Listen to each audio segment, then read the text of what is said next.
Previously on Lucky Fish, we arrived in St. Vincent and berthed at Blue Lagoon. This week we explore the Garden of Eden, sail south to Bequia, go lobstering, and I discover my spiritual home. How are you, Toya? It's 12:30 and we are drinking rum punch. Yes. And the glasses are empty, which is not good. And Zaya is doing what? What are you doing down there? What is that? Where are the prawns? Prawns are here. I hope they're good. They're gonna be. They are when you finish with them. And do you want the butter? Yes, need butter. Our berth at Blue Lagoon, St. Vincent, had put us amongst the charter companies. Lucky Fish looked small but proud alongside these much heavier boats.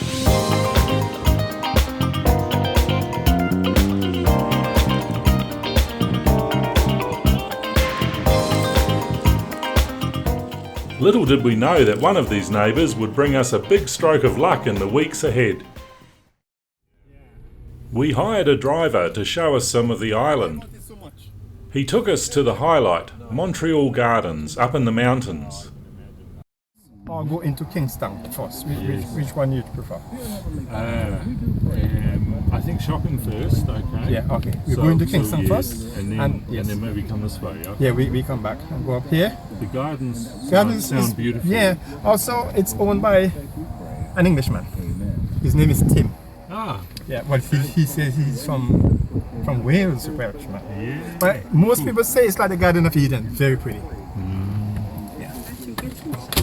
Now, do you know where these girls are from? Did you say Philippines? Close. Close, keep trying. You didn't say China, congratulations. Indonesia? No, it's too hard really. Have you heard of Mongolia? Mongolia, yeah, I heard. I think I met some already. Oh, really? So folks, welcome to St. Vincent. Nice. You've met Mongolians before? Yeah, we met Mongolians. In here? Yeah. Phew. Yeah. Oh, St. cool. Vincent. Wow. That's amazing. How we met.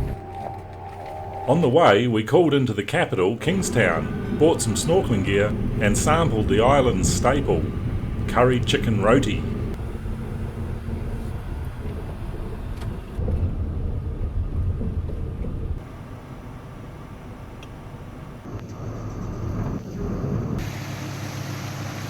We passed through the rich agricultural area of Mesopotamia. The driver discussed the island's history and the irony that the suffering of the island's slave forebears should result in independence from Britain in 1979 and a home for their descendants in what is now an island paradise. We arrived at the gardens in the cool mountain air. And the owners have lived here for some time, obviously, and been busy. You should get to meet him. He said he's from there. I know they would enjoy it. And they would enjoy it here. That's why. Yeah, no, it's a great Nice. spot. Beautiful. Yes. This we call shrimp flower. Look like shrimp. We say shrimp flower. Ah, it looks like shrimp. Yeah, and in the back we have the orange hibiscus in the back.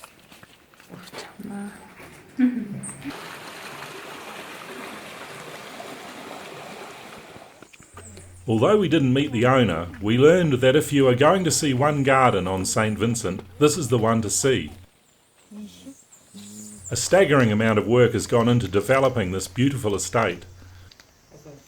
Special design inside here. Part of its revenue comes from the sale of tropical flowers to hotels, restaurants, and special occasions.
Back at Blue Lagoon, we met a French charter captain who gave us the rundown on places to visit between St. Vincent and Grenada. The stories we heard made us keen to head south immediately. So in the morning, we left the slip and set sail for Bequia. We had no idea of the experience that awaited us there.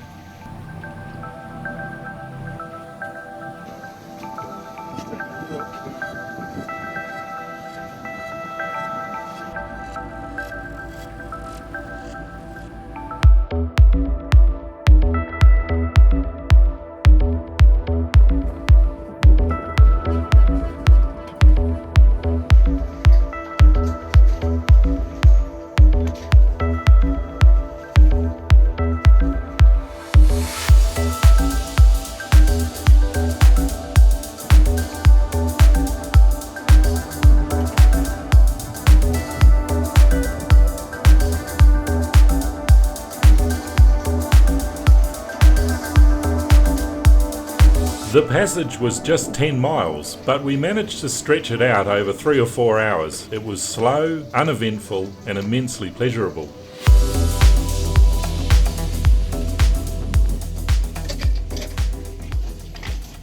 So, Tuka, Toya, where are we?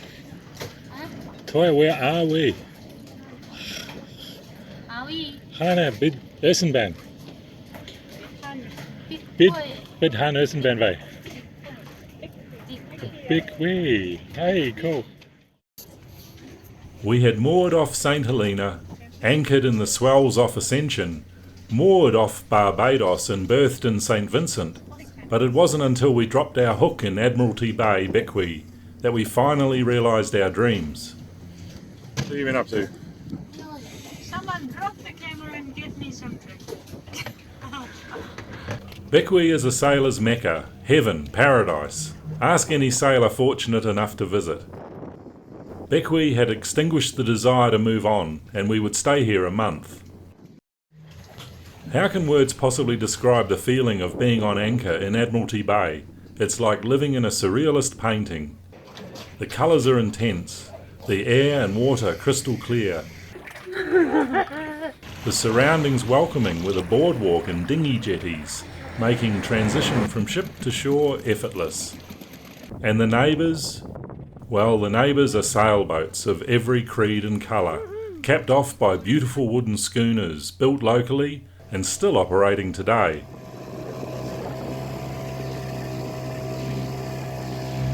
A living history, barely a powered vessel to be seen beyond the boat boys' runabouts. Jet skis are banned. Even the cruise liners have masts. If there was a sailor's heaven, this was certainly it, and we had not even begun to learn of the rich sailing history this tiny Caribbean bay had to tell. For us, it began with a visit to the Frangipani bar, where a steel band was playing.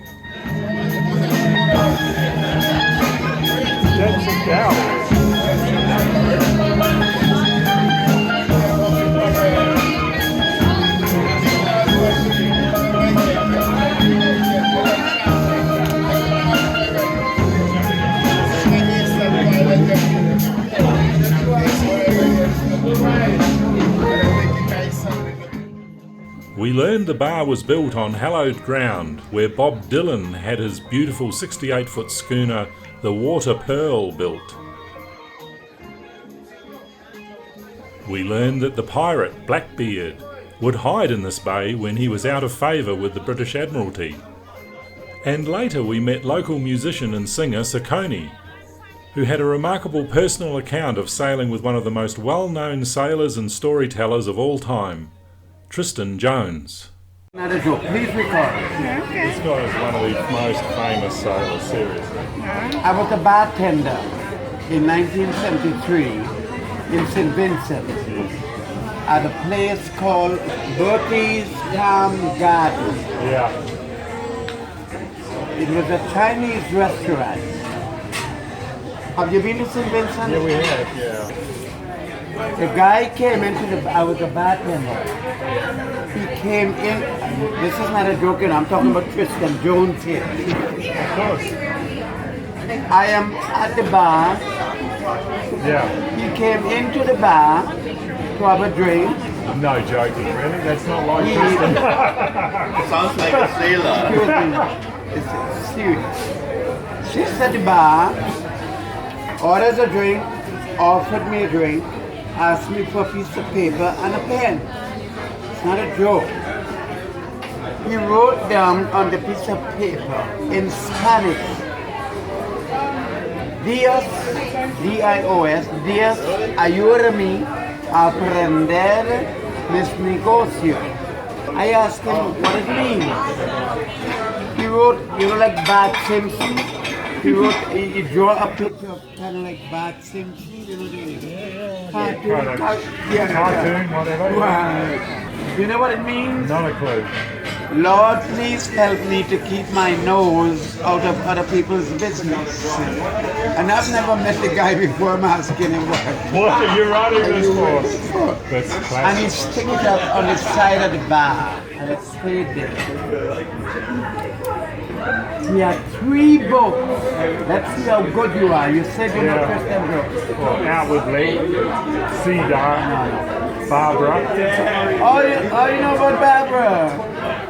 How about banjo? You know about banjo? You know Nolly Simmons? It's a guy that I'm going to introduce you to. Nolly Simmons was in charge of Tristan Jones' 3 boats. Barbara, banjo, and Cedar. We sailed from here to Curacao to Santa Marta in Colombia, Santa Marta to Cateri, Colombia, and Cedar. On Cedar. 27 foot girl. Yeah. Talk to me about Little Tristan. baby. 1973 in February we sailed out of this harbor. Well, he had some. This is not. Listen to me. Don't talk to me. I know what Tristan did. Tristan Jones did not need no one to sail with him. He would read the sextant with one eye and the chronometer with the other. To be precise, we're crossing the Atlantic Ocean. Don't talk to me about Tristan. I know. I'm a musician, you know. I play That's guitar. very beautiful, man, because you know, 42 years I play music and sailing. that's lovely, honey. You know, there's a lot of big fans of Tristan out there. There's a few people trying to bring his name down now. No, you which is can't do bullshit, it. I know. Can't. But meeting you gives a lot of substance to the story. Yeah? Socony went on to tell us the outcome of his voyage with Tristan to Cartagena. Once anchored there, Tristan left Socony with Cedar, while he went ashore for an hour or two to buy some tobacco. He didn't return for 2 weeks. Socony, he stayed loyally on the boat. The explanation is classic Tristan Jones.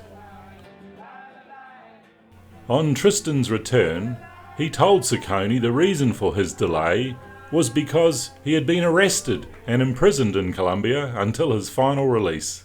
I lifted my head and I checked the wind and the sails.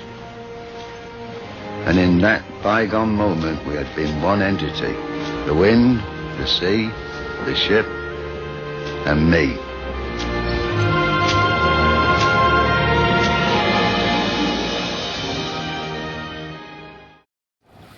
Bequia's harbour is a haven for learning to sail. Local kids learn the ropes in optimists.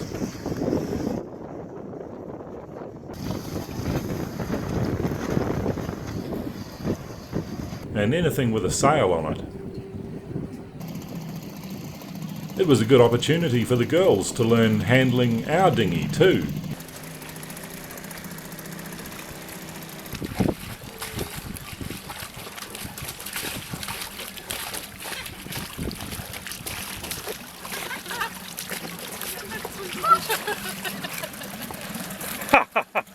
What happened? Oh shit!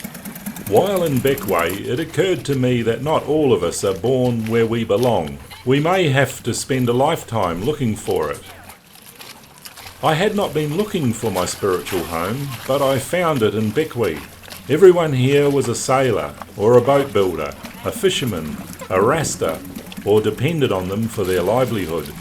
We had cashed in, not chips for money, but dreams for a moment in a place like this. Moving forwards, aren't we? We're going to a new place now. Yeah. And it's nice to be sailing again, yes. After about a week on anchor, we decided to visit Friendship Bay on the southeast coast. Once anchored in Friendship Bay, we could make out the outline of a wreck beneath Luckyfish. Do you think it's been there a long time? No, not long. Oh, Year or so? a few years, yeah. Not an old wreck. There's not a lot growing on it. I decided to snorkel on it.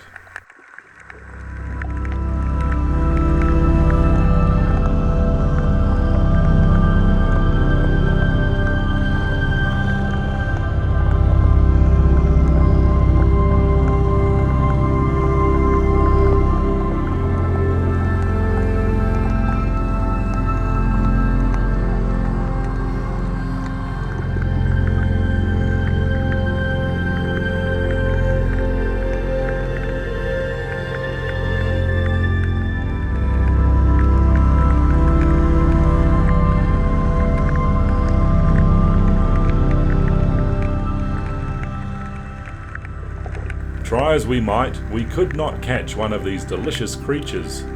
We would be back again in a few weeks, armed with local knowledge this time.